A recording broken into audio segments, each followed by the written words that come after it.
Hello, toi qui passes par là. Je te souhaite la bienvenue sur ce nouvel épisode du podcast et je te dis bienvenue dans ce podcast, donc le journal d'Anissa.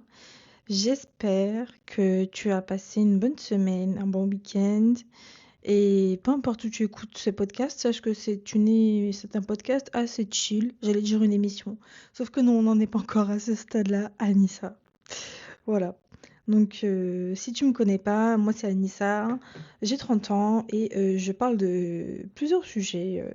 Donc, euh, J'aborde la maladie chronique, les relations humaines, les relations avec les autres, la santé mentale et je te souhaite la bienvenue par ici.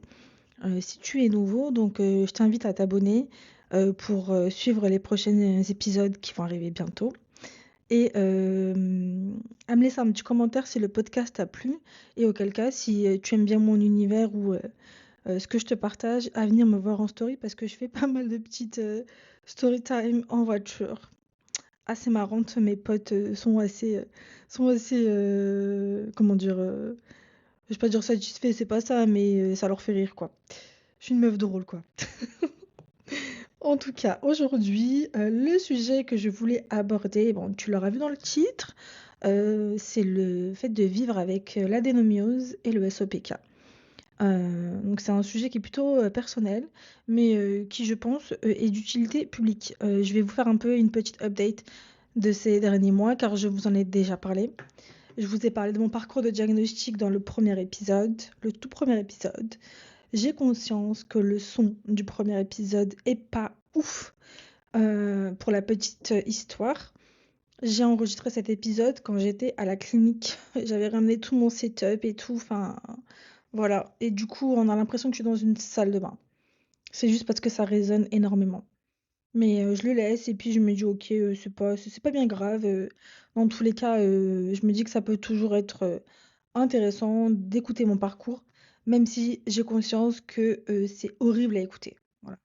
Et pour ça, j'en suis navrée. Parce que moi-même, je suis adepte des podcasts et il est vrai que quand le son est pas au top, c'est vraiment compliqué de rester jusqu'à la fin. Mais quand c'est un sujet qui m'intéresse et dont j'ai envie d'entendre en fait ce que la personne a à dire, ben, je reste jusqu'au bout. Malgré tout, je suis de ces personnes-là. Voilà. Petite anecdote sur le premier épisode. Voilà. Si tu écoutes en tout cas ce podcast depuis un moment, tu as déjà entendre, enfin, pu m'entendre parler ou déjà entendu parler de tout ça. Tu sais que j'ai déjà parlé de la santé mentale, de l'endométriose, de la dénomiose, du SOPK et également du SIBO. Le SIBO, je te laisserai aller voir l'épisode qui parle de ça. J'en parle assez. Je donne un petit peu des explications assez détaillées et auquel cas, si ça t'intéresse, tu pourras regarder sur internet ce que c'est exactement. Voilà. Et tous ces sujets, je les aborde d'une manière personnelle dans le sens qu'est-ce que tout ça engendre dans le quotidien, qu'est-ce que tout ça peut engendrer dans mon quotidien ou qu'est-ce que tout ça peut engendrer dans le quotidien de certaines personnes sans forcément, disons que j'ai un regard extérieur parce que je sais que je parlais avec énormément de femmes qui ont les mêmes problématiques que moi et je me rends compte qu'on a quasiment toutes, euh, pour la plupart, les mêmes problématiques ou les mêmes difficultés au quotidien. Voilà. Mais c'est vrai que bon, la réalité avec toutes ces maladies, c'est pas quelque chose en fait qui se règle une bonne fois pour toutes. Ce sont pas des pathologies dont on guérit. C'est des pathologies avec lesquelles on apprend à vivre. Et ça aussi, c'est un point important à aborder. Dans le sens où toutes ces maladies, à ce jour, il n'y a pas de traitement, pas de chose qui va les enlever. Il n'y a que des traitements qui vont essayer de pallier aux symptômes, de pallier aux problématiques qu'elles engendrent, mais à ce jour, aucun traitement curatif. Voilà. Surtout dans le cas de l'adénomiose. Je vous avoue que je me suis pas trop penchée sur la recherche scientifique ces derniers temps, mais il est vrai que on va dire la seule chose, c'est entre guillemets une pilule en continu qui va atténuer les symptômes ou des interventions chirurgicales qui peuvent régler le problème. Voilà, mais régler le problème en partie, je tiens à le dire. Voilà.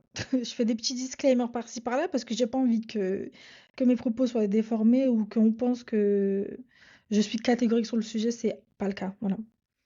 Et en fait, je voulais vous partager un petit peu ce que je ressentais et ce que je vivais un petit peu actuellement.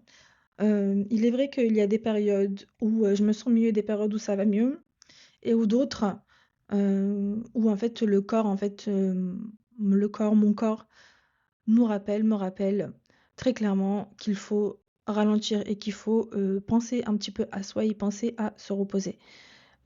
Ça, c'est encore un sujet, je vais dire, en cours de travail, en cours de réflexion, parce que je suis une personne qui a beaucoup de mal à ralentir, mais je me force en fait ces derniers temps à le faire parce que c'est hyper important de penser à sa santé. Voilà. Ces derniers temps, j'ai beaucoup réfléchi sur cette relation particulière que l'on peut avoir avec son propre corps quand on vit avec ce genre de pathologie. C'est quelque chose que j'ai pu, on va dire, conscientiser pour ma part, en tout cas personnellement, mais aussi avec d'autres personnes avec qui j'ai pu échanger qui ont les mêmes pathologies que moi. Et c'est vrai que quand on a une maladie chronique, on a un rapport au corps qui est quand même assez différent des autres. Voilà. Euh, Dans le sens où on n'a pas la même perception, je pense. Je vais arrêter de tourner autour du pot et en venir aux faits. Le corps invisible des maladies invisibles. Voilà. L'endométriose, l'adénomiose, le SOPK, le SIBO, enfin, la sclérose en plaques, toutes ces maladies chroniques euh, font partie de ce qu'on appelle en fait, toutes ces maladies-là font partie en fait de tout ce qu'on appelle des maladies invisibles. Parce que la plupart du temps, quand les gens nous regardent, ils ne voient rien. Il n'y a pas de handicap, il n'y a pas de signe visible qu'on a cette maladie ou qu'on a ce handicap invisible, cette maladie invisible, vu qu'elle n'est pas visible sur nous. Ils ne voient pas forcément la fatigue qu'elle engendre. Ils ne voient pas les douleurs que celle-ci engendre. Ils ne voient pas également les jours où l'énergie disparaît complètement, mais que pour autant, on est quand même là à travailler et à essayer d'avancer dans notre vie parce qu'en fait, je pense qu'on peut pas se permettre de pas avancer, en fait. Hem, Dans le sens où, si on finit par ne rien faire, ne pas avancer, ne pas penser à nous, je pense qu'on finit je pense par se perdre, je sais pas, je suis en train de réfléchir en même temps. Hem Et c'est vrai que, toutes ces choses, peuvent être parfois, un petit peu déroutantes, voire même beaucoup.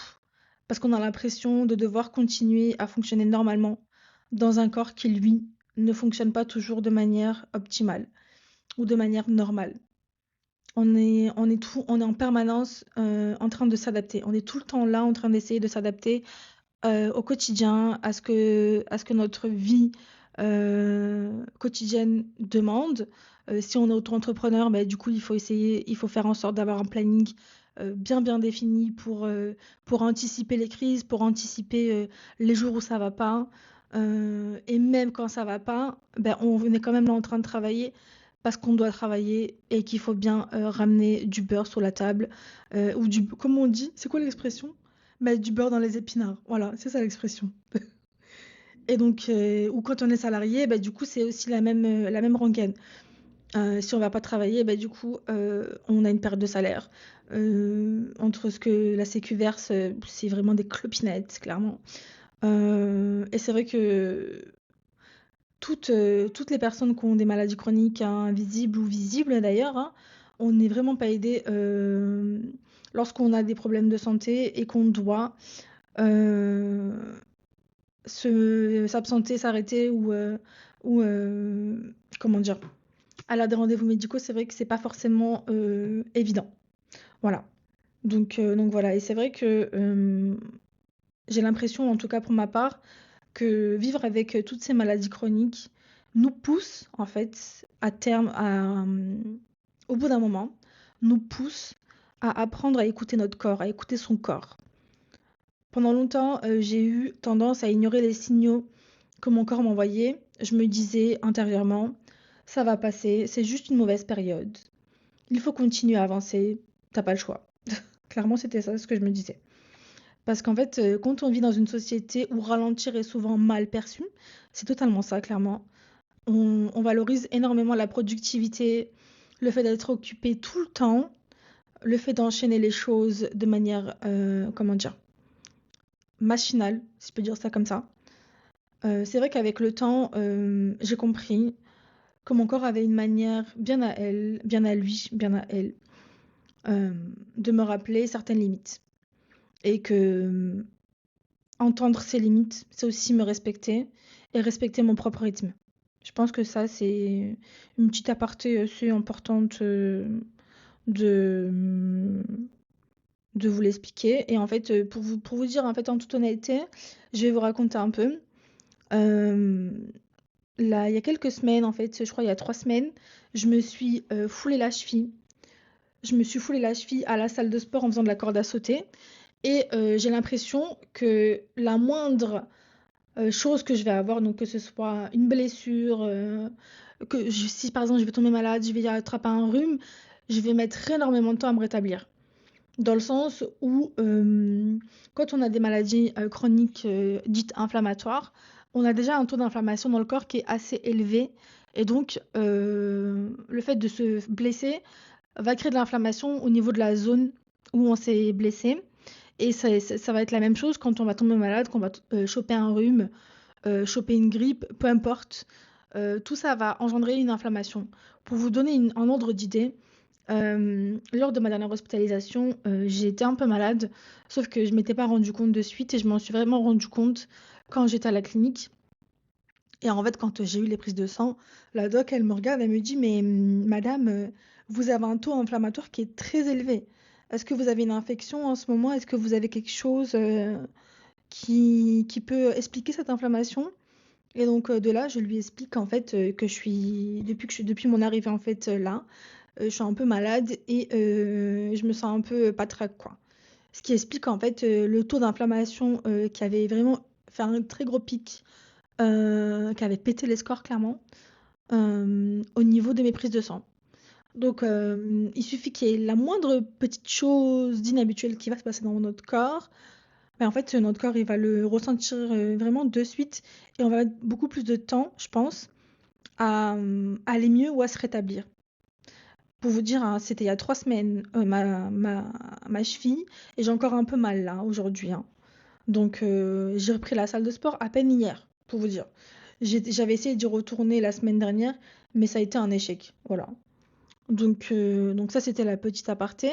Et il est vrai que parfois, lorsqu'on a tendance à ignorer ses limites trop longtemps, le corps finit par nous obliger à ralentir de force. Et là, du coup, on n'a pas le choix que d'arrêter en fait et de faire une pause et vraiment de souffler pour justement essayer de se reposer parce que notre corps en a besoin en fait. Euh, ce que j'ai ressenti ces dernières années, pour être tout à fait honnête avec vous, c'était de la frustration. La frustration, clairement. Parce qu'en fait, j'ai toujours été une personne très, très, très sportive, très, très dans le dépassement de soi. J'ai jamais fait de sport de haut niveau, mais quand j'étais plus jeune, j'ai fait énormément de sport, de la randonnée en montagne, du ski de fond, du tennis, du basket, euh, du vélo, plein, plein, plein, plein de sports. Et c'est vrai que j'ai toujours aimé en fait faire du sport. Ça a toujours été quelque chose qui me passionne en fait. Ça a toujours été un peu comme mon défouloir, si je peux dire ça comme ça. Et en fait, c'est vrai que cette émotion a perduré. Et je pense qu'elle il y a encore un peu des restes, je vous avoue. Je pense que c'est l'une des émotions les plus présentes, en tout cas quand on vit avec ce type de maladie, c'est la frustration. la frustration, parce qu'en fait, on a des projets qu'on a l'impression de pas réussir à aller au bout ou, d'avoir du mal. En fait, on fait 10 fois plus d'efforts pour arriver à au point A, tandis qu'une personne lambda, elle, va y arriver avec une facilité juste, comment dire? Déconcertante, voilà.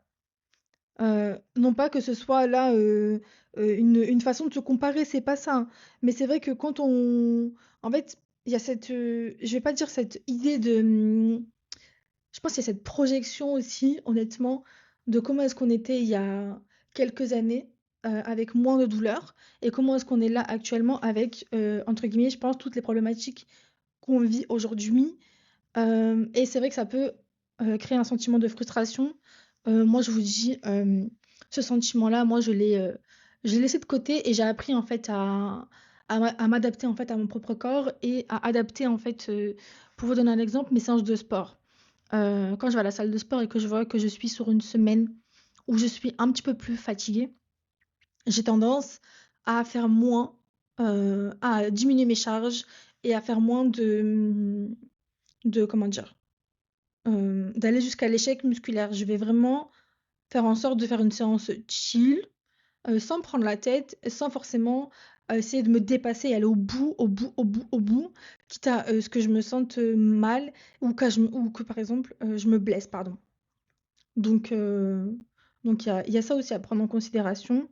Cette frustration, c'est vrai c'est le fait aussi que, hem on a des envies, on a eu, pardon, des envies, des projections, peut-être sur l'avenir, une façon peut-être de faire et cela peut-être, tout, a comme redistribué les cartes, voilà.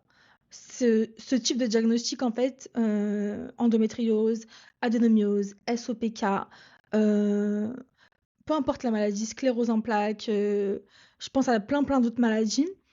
Hem, Redistribue les cartes de notre avenir un petit peu ou de nos projets et à notre façon de travailler, que ce soit, sur nous, parce qu'en fait,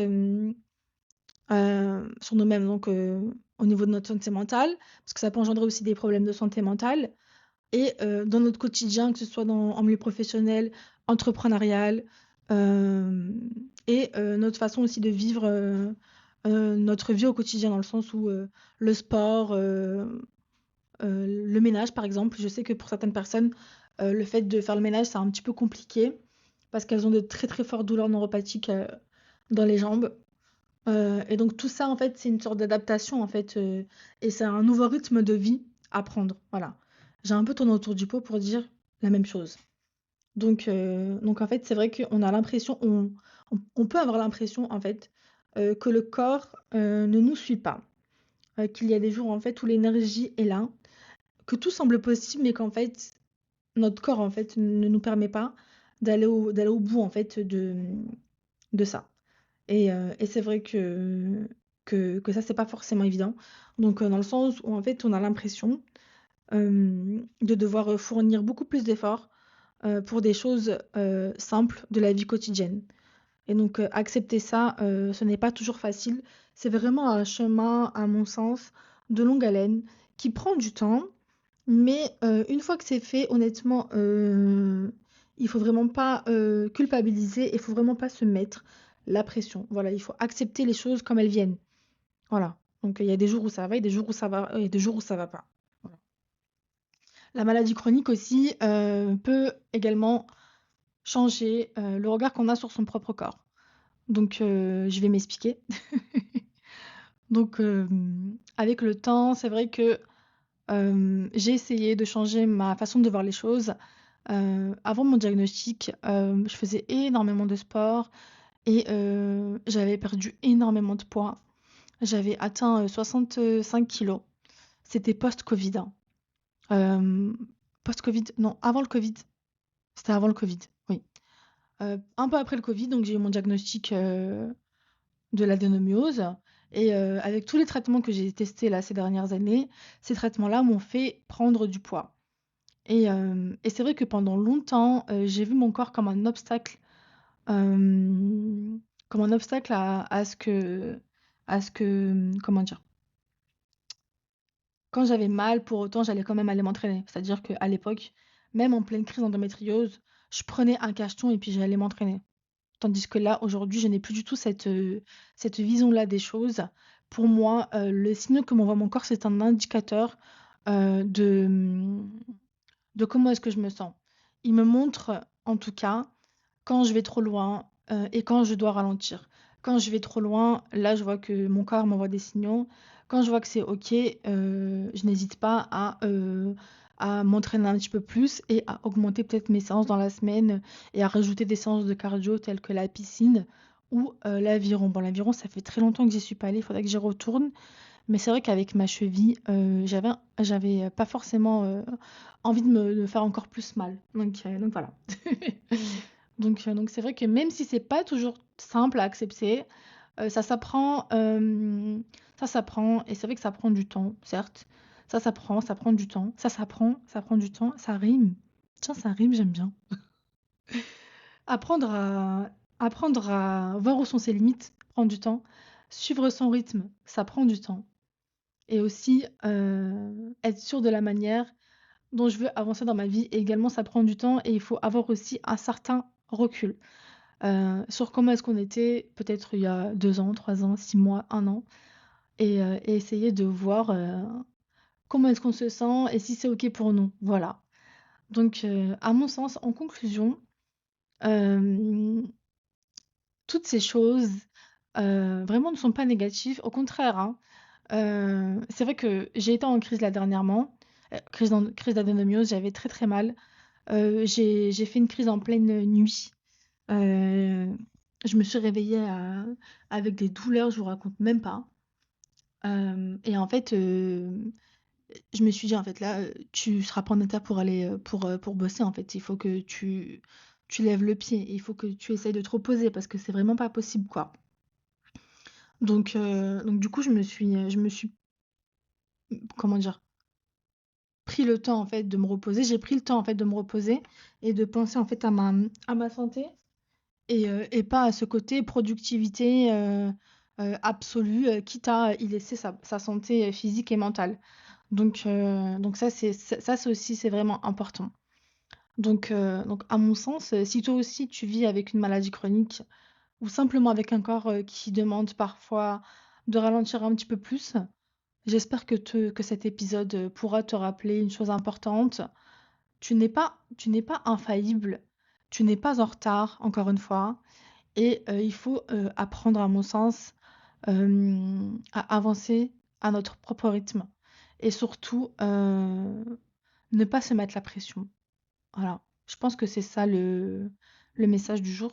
Savoir prendre le temps et surtout ne pas se mettre la pression parce que plus on va se mettre la pression et plus, en fait, on va se sentir mal et on va avoir un sentiment de frustration. Donc voilà. En tout cas, si jamais cet épisode t'a plu, je t'invite, encore une fois, à t'abonner, à me laisser un petit commentaire et à t'abonner à mon compte Instagram, arrobase, tiré du bas, le journal d'Anissa, tout attaché. Et en tout cas, je te dis à très bientôt pour le prochain épisode. Bye!